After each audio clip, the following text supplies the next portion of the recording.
Prefeitos do Rio Grande do Sul apertaram as contas neste início de mandato. Uma pesquisa feita pela FAMURS aponta que 3 entre 4 gestores municipais adotaram medidas de austeridade. A crise econômica trouxe reflexos na arrecadação dos municípios. Sobre este assunto, nós vamos conversar com o deputado estadual Vilmar Zanquim, que é ex-presidente da Federação dos Municípios do Rio Grande do Sul, a FAMURS, e abordou este tema na última semana na Assembleia Legislativa. Boa noite, deputado. Seja bem-vindo. Boa noite, obrigado pelo convite. Bom, eu apertei o cinto, mas estou de dieta, é intencional isso, né? E vai, obviamente, reverter em algo positivo, por exemplo, para a minha saúde. Agora, nesse caso, afeta a saúde do cidadão, afeta outras áreas que sempre caem no colo do município. A gente vai falar durante a conversa sobre o Pacto Federativo, mas vamos começar pelo princípio. Em 2017, a crise se intensificou nos municípios. Essa pesquisa da FAMURS é uma prova disso?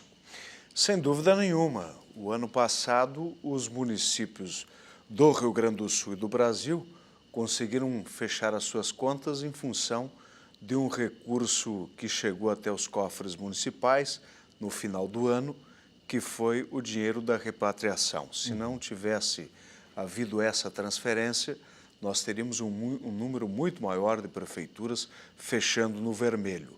Nós, no Brasil, hoje temos mais da metade das prefeituras que dependem única e exclusivamente de recursos enviados pela União, do Fundo de Participação dos Municípios.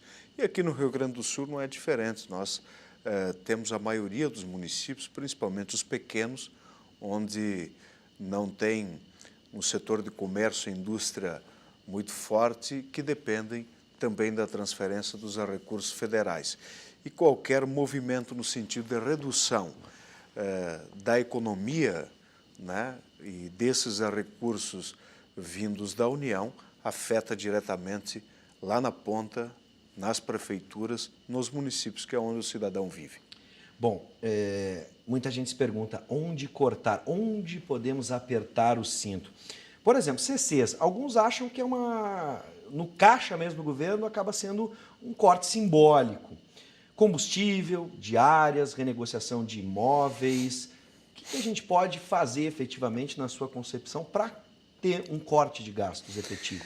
Na verdade, o gestor, quando ele assume um compromisso, né, de administrar uma cidade, o próprio Estado, né, ou qualquer empreendimento, ele tem que atentar para as receitas e as despesas, né, daquele negócio. No caso do poder público, da administração municipal, estadual. E é isso que os administradores, nesse momento, têm que fazer obrigatoriamente. Uma análise muito profunda, muito responsável, de todas as receitas municipais, mas também das despesas. E nas despesas, tu colocaste muito bem, não pode ficar em alguns cortes superficiais, cortar alguns CCs, economia no consumo de água, de telefone. É preciso rever contratos, é preciso rever o comprometimento com a folha, por exemplo, de pessoal, que em muitos casos já está extrapolando o limite prudencial e o estabelecido em lei. É preciso também atentar para as receitas. E aqui nós levantamos esse movimento, e já não é de hoje, que é a revisão do Pacto Federativo, que é exatamente fazer com que os recursos que compõem o orçamento municipal, aqueles oriundos da transferência da União e dos estados para os municípios, da União para os estados, possa ser feita de maneira mais justa, mais equânime e igualitária, porque hoje a maior fatia do bolo tributário nacional fica com a União, fica em Brasília, e a menor fatia fica exatamente com o ente mais importante da federação, que é o município, o que detém as maiores responsabilidades e obrigações. Então, é esta discussão que nós queremos fazer, extrapolando os limites do poder, por exemplo, do legislativo estadual, dos poderes executivos municipais, mas avançando também na sociedade, porque se nós tivermos maior transferência de recursos para os municípios, com definição clara em lei de quais as atribuições de cada um dos entes federados, quem vai ganhar é o povo. Bom, eu vou responder uma pergunta aqui, você aí de casa já deve ter assistido inúmeras reportagens agora, no começo do ano, onde a gente está constatando realmente, principalmente na saúde, mas também na educação, dificuldade dos municípios em manter os serviços. E a gente sabe que dentro dessa história do pacto, o bolo maior de arrecadação fica com o governo federal e o bolo dos compromissos e obrigações fica com as prefeituras, e isso a FAMURS vem denunciando há muito tempo, vem brigando por isso. Existe uma possibilidade de se rever o Pacto Federativo? E eu pergunto isso dado o contexto atual, onde o governo federal também reclama em perda de arrecadação. O governo federal reclama perda de arrecadação, mas foi por um acúmulo de equívocos, né? De ações ou omissões do governo federal que chegou a esta situação. Hoje nós temos um desequilíbrio no orçamento da União superior a 150 bilhões de reais, temos problemas de toda a ordem naquilo que se refere às finanças públicas da União. Mas, na verdade, quem está pagando o pato, quem está sentindo esta dura realidade, que é a diminuição da capacidade do Estado, quando eu falo Estado, é o poder público, sim, em todos os níveis, de cumprir minimamente com o seu papel, é o cidadão que vive lá no município, que quando bate no posto de saúde talvez não encontre um médico ou um medicamento, né, para resolver, claro, o seu problema. O cidadão que anda pela rua e não tem segurança pública, o que lhe permite andar com tranquilidade, né, por uma via. A educação também com inúmeros problemas, baixa remuneração dos nossos professores, as condições físicas dos estabelecimentos de ensino deixam a desejar. Enfim, é aqui na ponta, onde o cidadão mora com a sua família, que trabalha, que ele sente esses problemas que nós percebemos em nível nacional. Bom, se a União, o governo federal, Brasília reclama, nós aqui também sentimos, porque há uma redução de transferência dos recursos para os municípios e para os estados também. De que forma se resolve isso?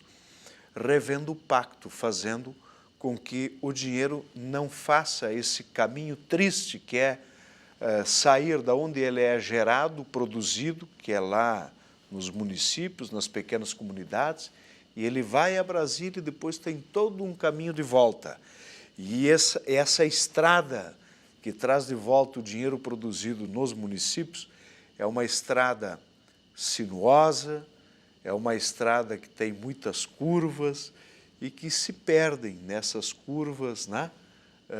Nesse trecho de retorno o dinheiro público. E aí nós não podemos continuar contemplando esta triste realidade. Não pode a União transferir encargos para os estados e municípios. Hoje, o governo federal tem em parceria com os municípios 395 programas federais. Institui, por exemplo, apenas para ficar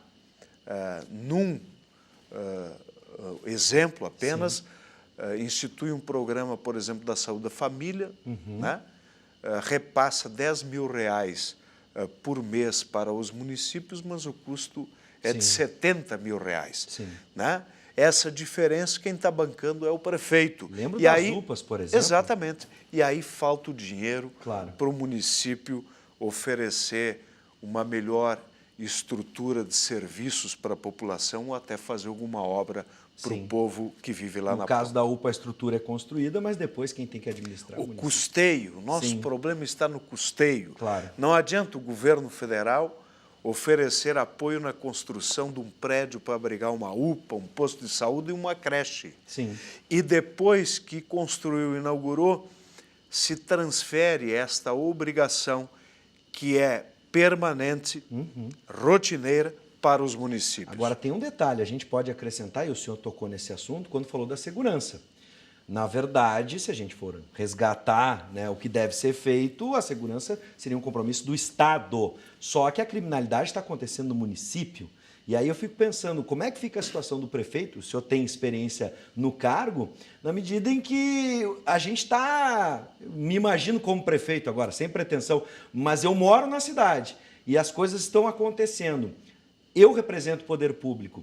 E as pessoas vêm cobrar, sabem onde eu moro, vêm cobrar de mim. E aí, como é que fica? As pessoas cobram do prefeito, do vereador, porque é mais fácil. Claro. É o agente político que está mais próximo. Sim. Mas aquilo que está estabelecido na lei de que a segurança pública, tocando especificamente nesse tema, é um dever do Estado, é sim. Mas a União, por exemplo, não pode desconhecer esse tema.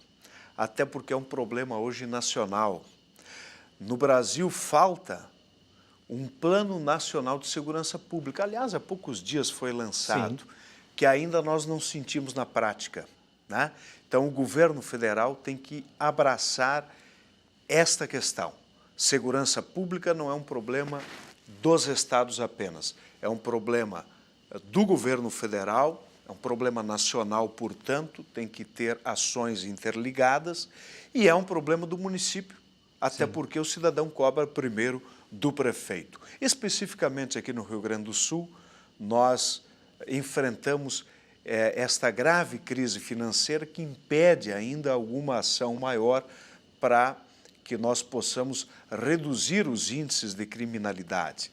Mas é um conjunto de ações que devem ser feitas pelo governo do Estado, sim, que tem obrigação constitucional de responder por esta área, mas chegou o momento da segurança pública ser um dever, um compromisso estabelecido em legislação ou até na Constituição da União e também com a participação dos municípios, porque é o prefeito que conhece melhor, talvez, a realidade local e sabe em que dimensão devem ser as ações para atender a essa área. Para encerrar nossa conversa, eu acho que ficou claro que a questão, por exemplo, para colocar a revisão do Pacto Federativo como pauta nacional e botar na agenda de imediato, não é um esforço só da Assembleia, não é um esforço só da FAMURS, eu acho que toda a sociedade tem que compreender essa questão e começar a pressionar para que isso seja revisto o quanto antes. Com certeza. Eu carrego essa bandeira comigo desde do primeiro dia do meu mandato,